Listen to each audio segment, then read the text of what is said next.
Julianna Margulies is facing backlash after calling out the Black and LGBTQ community's lack of support for Israel in its fight against Hamas and suggested that some were, quote, brainwashed.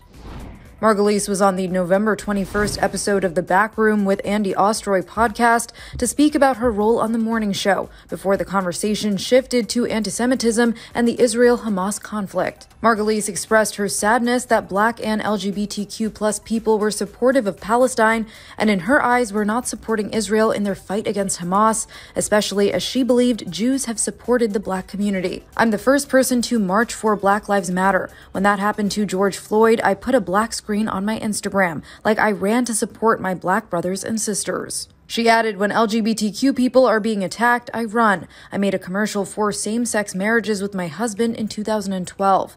Like, I am the first person to jump up when something is wrong, as I think most Jews are, because we have been persecuted from the beginning of time. The actress then had a warning for progressive young people.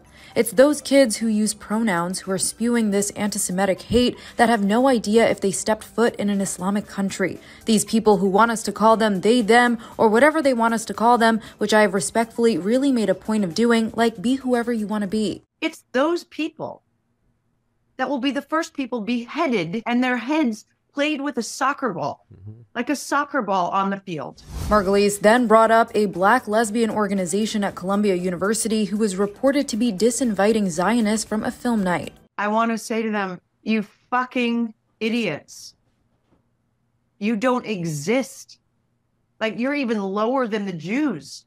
A, you're Black, and B, you're gay. Margulies pivoted to the civil rights movement and said that the Jews were the ones that walked side by side with the Blacks to fight for their rights. And now the Black community isn't embracing us and saying we stand with you the way you stood with us. Margulies' comments drew a swift and furious reaction on social media. Writing on X, Washington Post columnist Karen Attia wrote, "Wish I could say that Julianna Margulies' racist rant against Black people is an outlier, but as I've said before, I've heard this same sentiment from supposedly liberal circles. Solidarity with Black people is transactional. We are supposed to be grateful charity recipients." Joel Kim Booster tweeted, "I've never heard someone want to say a slur more than Julianna Margulies does in that little podcast she did." For more details and updates to this story, head to THR.com.